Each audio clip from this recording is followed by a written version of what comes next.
Maybe nothing feels exciting anymore, not because you became dull, but because your inner octopus has been living in polluted water for too long. Every arm of your attention is being tugged by something: a notification, a half-finished thought, a low-grade worry, a tiny hit of novelty, the urge to escape one uncomfortable feeling before it fully forms. After enough of that, the problem is no longer taste, it is chemistry. Your brain stops approaching the world like a place to explore and starts treating it like a control room that never stops flashing. That is why books feel heavy, conversations feel thin, and even your old interests seem to have lost their pulse. The octopus is not lazy, it is overstretched. It has spent so long reacting that it no longer remembers how to reach. So before you call yourself boring, unmotivated, or broken, understand this: your curiosity may not be dead at all. It may simply be trapped in a nervous system that has been trained to chase signals instead of meaning. You did not lose curiosity. You outsourced it. The modern mind is less like a creature with one target and more like an octopus in a glass tank with 8 arms constantly testing whatever moves, flashes, vibrates, or promises relief.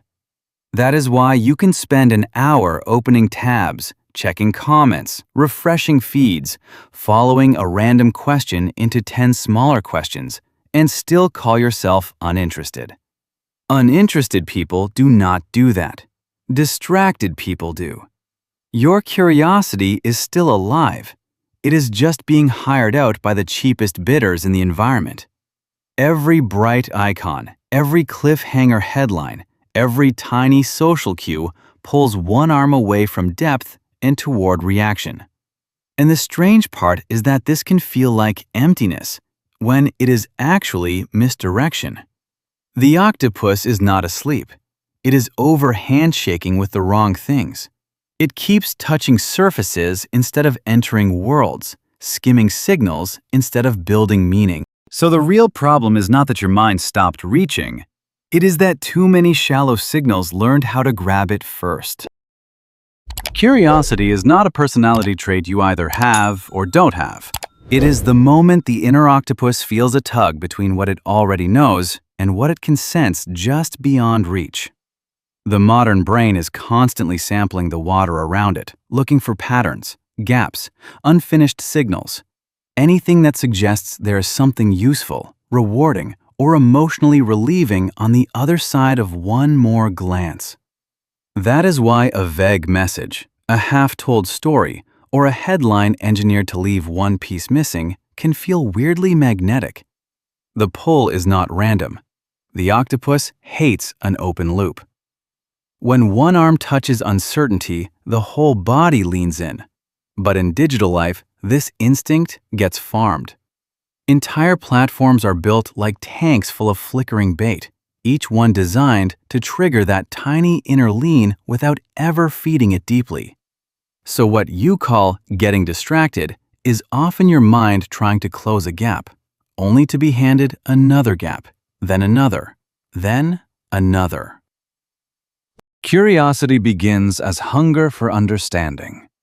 The problem is that your environment has learned how to keep that hunger chewing on wrappers. The problem is not that the inner octopus suddenly developed bad taste. The problem is that your environment learned how to speak directly to the chemical that makes reaching feel worth it. Dopamine is often described as pleasure, but in real life, it behaves more like permission. It is the signal that tells the mind, go toward that, spend energy there, this might matter. When that signal is in good shape, the world feels available. A book does not have to scream to be interesting. A conversation can unfold slowly and still feel alive. A difficult skill can feel frustrating and meaningful at the same time. The octopus extends an arm because something seems worth exploring, not because it is flashing like a casino. Now put that same octopus inside modern water. Every few seconds, something jerks at one arm: a red badge, a vibrating phone, a headline that withholds the one detail your brain wants, a short video that resolves just fast enough to make you ask for another. Each event is small. That is what makes it dangerous. It does not look like a life decision. It looks like nothing. Just one tap, just one refresh, just one peak. But chemically, each tiny interruption is a knock on the same door. The octopus reaches, retracts, reaches again. Not deeply, repeatedly. And because the reward is immediate while the cost is delayed, the pattern feels harmless right up until your whole attention span starts acting like wet glass. One spike is not the issue. The issue is density. When your attention gets pulled again and again by cheap novelty, your brain does what brains do. It adapts. It stops treating every signal like it deserves full volume. The receiving side becomes less responsive. The water has to get louder before the octopus feels the need to move. This is why overstimulation creates a strange, flat aftertaste. You are not empty because nothing happened. You are empty because too much happened without depth, and your system compensated by turning the dial down. That is when ordinary life starts getting framed unfairly. Reading feels dull, not because reading lost value, but because it does not attack your system every 4 seconds. Real conversation feels slow, not because people became uninteresting, but because people do not come with autoplay, jump cuts, and manufactured suspense. Even your own goals can start to look lifeless because goals usually ask for sustained contact, while the overstimulated octopus has been trained to prefer quick touches over long holds. And this is the trap. Once the baseline drops, only the loudest things still break through. Algorithmic feeds still feel compelling, not because they are nourishing, but because they are chemically louder than reality. They can still yank an arm hard enough to create movement, so you keep returning to what drains you, then blaming yourself for no longer loving what grows you. But the real shift happened earlier. Your standards for interesting were quietly rewritten by repetition. And once that happens, the world does not become boring. It just starts losing the volume war. The cruel part is not just that the inner octopus gets overstimulated. It is that after living like this for long enough, you start mistaking the damage for your identity. You stop saying, "My attention has been trained badly," and start saying, "This is just who I am." Lazy, scattered, shallow, hard to impress, bad at focus, not curious anymore. And that mistake matters, because once a pattern gets renamed as a personality, you stop questioning it. You decorate the cage and call it self-knowledge. But the octopus was not born clinging to random plastic and dirty water. It learned to do that in an environment built to keep every arm occupied and none of them fulfilled. So when ordinary life starts feeling flat, you assume you became flat. When deep work feels hard, you assume you are weak. When conversation feels effortful, you assume you have become boring. In reality, many people are not meeting their true character. They are meeting the afterimage of constant overstimulation and calling it the self. That is where confusion becomes suffering.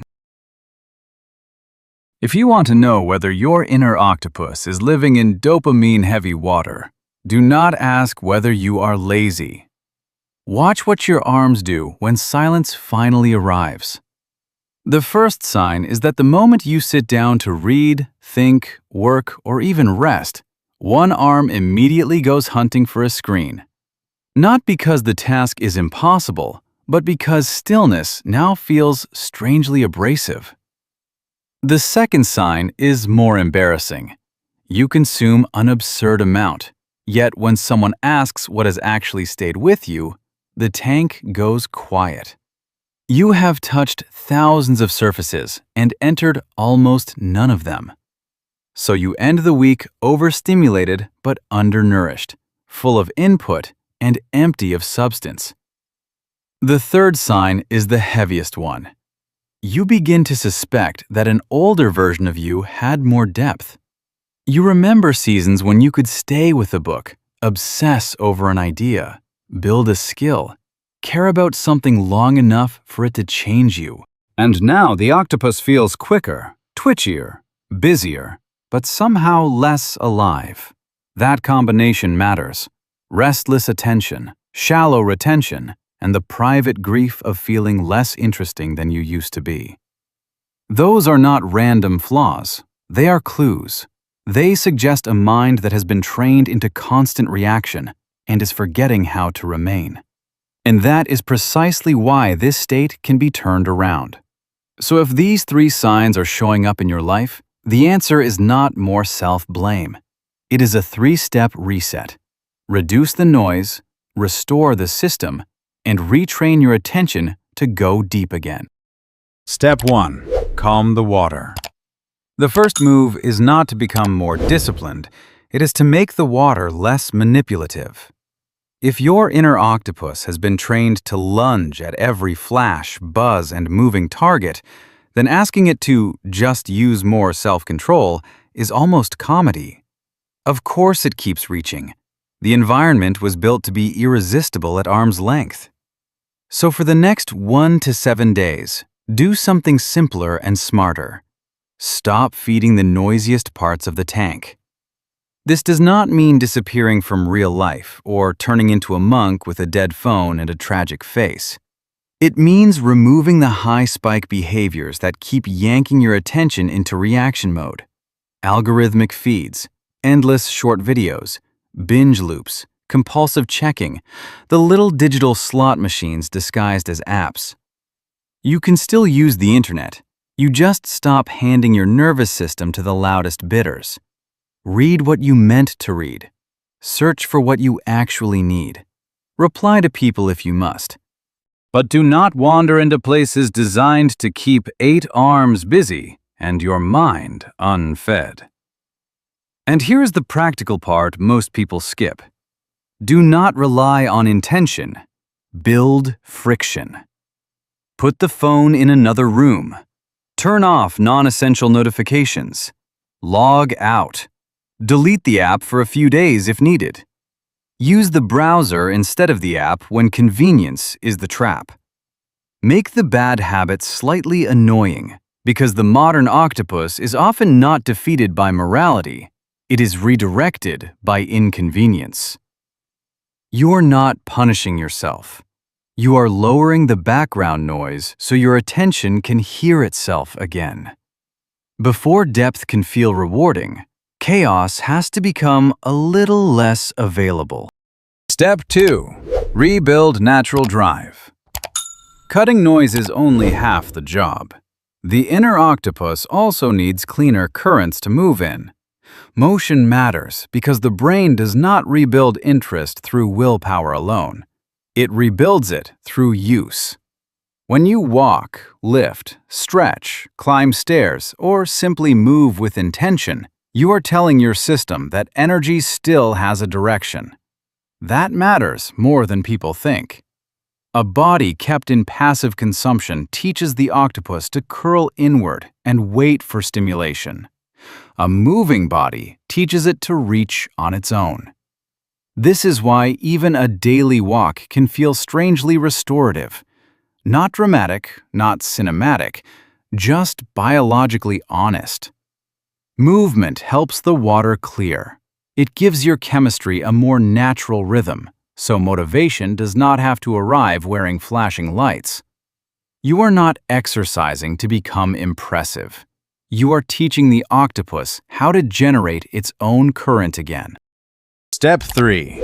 Go deep. Again, on night, do not open the feed just because your hands are bored. Give the inner octopus one clean target. Pick a subject that recently brushed against your attention, something small but real, and stay with it for 20 uninterrupted minutes. Read the long article. Watch the full conversation. Ask AI one good question, then another better one. Follow the thread until your mind stops grazing and starts gripping. That shift matters. The goal is not productivity theater. The goal is to let the octopus remember what it feels like when all 8 arms stop flinching at noise and begin gathering around meaning. This is how interest becomes alive again, not through bigger stimulation, but through longer contact. And after the reset, the movement, and the depth, you may notice something important. You were never an uncurious person. You were a scattered one. In modern life, being interested is no small thing. It is a form of resistance, a form of clarity, maybe even a form of self-respect. And I'm genuinely curious, what else do these 3 steps need to survive real life now, with technology, pressure, and all this beautiful chaos?